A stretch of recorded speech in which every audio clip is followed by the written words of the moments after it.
really improving services and supports for adolescents and young adults. So what I'm going to be providing to you is a brief overview with lots of links if you're interested in more information and diving in deeper to this age group and to this population.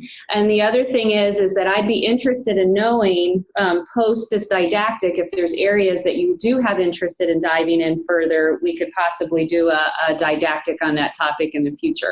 But just setting the stage for that. I am a social worker by trade. My career has always been with mental health.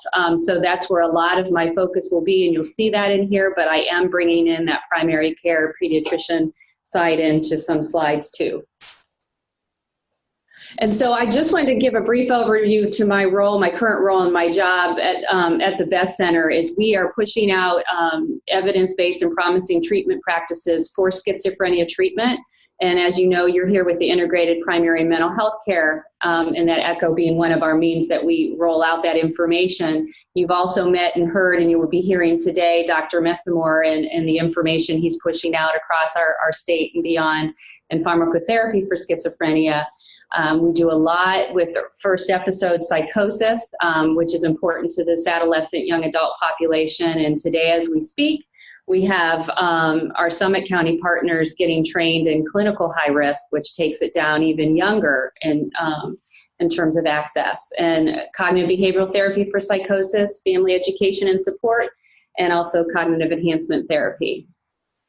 My background, almost my entire career has been with youth and young adults. I actually helped inform the transition to independence process model when I was working direct care when Dr. Rusty Clark out of University of South Florida was developing the model. He was watching the work we were doing, and has continued to grow and expand and is being implemented throughout the country and beyond. But it's specific to better engage youth and young adults ages 14 to 29 and keep them engaged by being developmentally and culturally appropriate in what we're offering so that they're coming to our services, utilizing it and getting better, making sure that their families and others that they want to have involved in their care are involved and educated and supported. And the goal is to move them forward to successful achievement of their goals. But there's a link if you want to learn more about the research behind it, more information, you can find it there. A key guideline, and this just lists the 7, but what I'm going to be talking about today and what you kind of will tailor in is the number 2. We're thinking about from whatever offices we're at, whether it's primary care, mental health care, pediatrician offices, family practices, we need to make sure that our services and supports are not only accessible, very coordinated, which is perfect for integrated care, appealing, non-stigmatizing, developmentally appropriate, so age appropriate, and build on strengths of young people to pursue their goals across all the things that are important to them, which doesn't always happen to be healthcare. So this is a picture that I always show within my presentation because there are tremendous gaps not only between primary healthcare and mental health care, and fog and lack of coordination and lack of connections that not only do young people and families experience, but we as providers and professionals experience. But then there's significant gaps between child serving offices and agencies and adult serving in that coordination. And so what you see happen is a lot of young people just drop off the services. Developmental considerations to just always keep in mind is that frontal lobe of their brain is still developing well into their 20s, that core decision-making, executive functioning aspect. And so they do need additional help and support from us to kind of help them make some good decisions. They're very focused on education and career development and on thinking through what they're going to be when they grow up. But where we provide services, maybe sometimes they're in the places where they're at, maybe in those schools and colleges. They're spend way more time wanting to do and be with and hear from and learn from peers. And so how you use the power of the other peers to influence them in our healthcare models is ever increasing.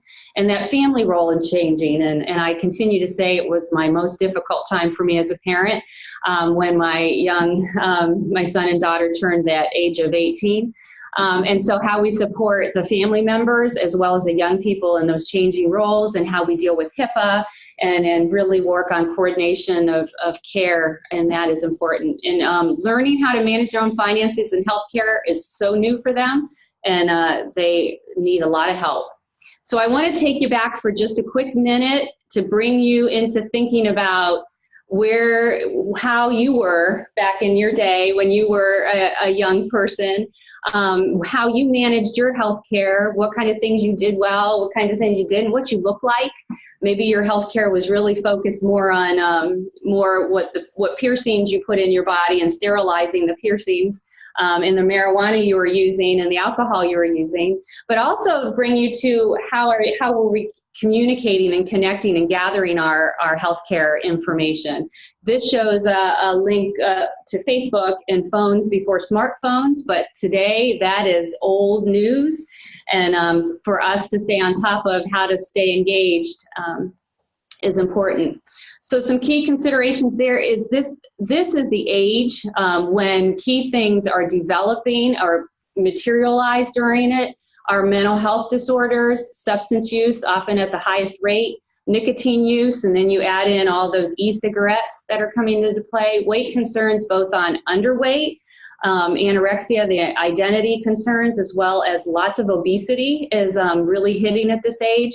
We heard last week from Dr. Janice Spalding on the sexually transmitted diseases, unintended pregnancies, and then the high rates of homicide, especially among the African American and Latino young people, high rates of suicide and motor vehicle crashes, as my 27-year-old daughter is driving home to Connecticut today. So say some prayers.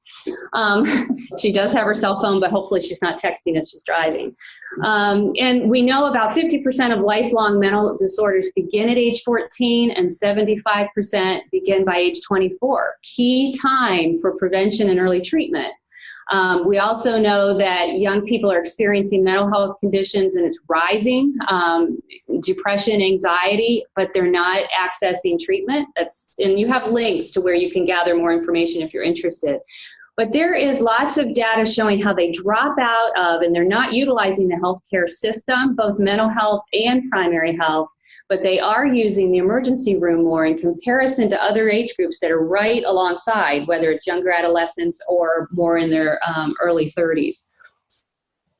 And then the suicide rate, I missed that piece, is second leading cause of death. So we know we need to pay attention. We know that this is normative. It's normative developmentally for them to engage in risky behavior, experimentation. But when we couple that with the lack of developmentally and culturally informed access to health information and services, the perfect storm is created. Adolescents and young adults are also growing much more ethnically diverse. So at a healthcare system on both primary and mental health care that already has significant disparities in terms of healthcare access and healthcare outcomes, it's increasingly important that we even learn more to be culturally responsive. And when I say culturally responsive, I also include that other slide, thinking about what young adult is a culture in and of itself and learning their culture as well. Tremendous untapped opportunities for prevention, early identification, and early intervention. Lots of things and lots of literature is now coming out that we can be paying better attention to. Just in fact, an article I just found as I was preparing this didactic, increased findings on potential relationships between infection and immune system in childhood and the development of mental health disorders. So how primary care can recognize that there are some risk factors that we need to be paying attention to. We know with the Affordable Health Care Act, more young people today now do have access to either Medicaid or private insurance. They're able to stay on their parents' private insurance. They have that now, but we still have a ways to go in terms of getting them in our doors, whether it's primary or and utilizing that insurance coverage should have. And then we also know the insurance coverage is not covering addiction and mental health treatment as it could be and should be. There's significant federal and state attention now to this age group. You're seeing lots of federal funding coming forward, and the state of Ohio actually has a system of care expansion grant that they're operating under They recently just got awarded a Healthy Transition Grant, which will be serving Cuyahoga and Lorain County, and lots of block grant set-aside funding for early intervention. And then there's an article out too you might be interested in looking at, need to expand adolescent and young adult specific integrated care research, paying special attention to this age group.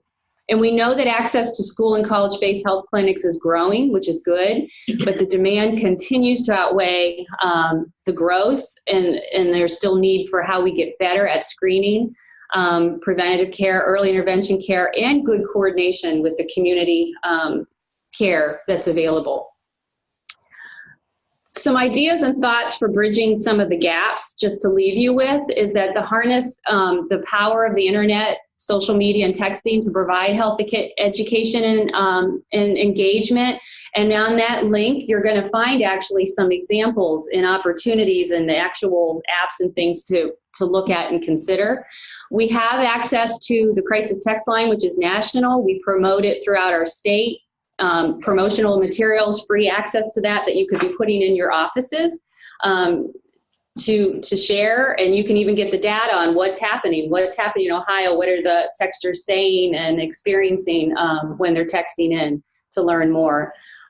We need to keep increasing our screening and health education on just basic mental health symptom care and what to do even in early stages to reduce their distress and their symptoms. And then look about, as this topic of integrated care, how do we just make sure we're coordinating better between the two systems? What can we do to improve that? As I was researching for this didactic, there is up-to-date 2018 resources and toolkits available that you can link on that literally is giving you tools for how to connect and how to better connect your services within the primary care and pediatrician care between the child and adult, and wonderful information on gottransition.org.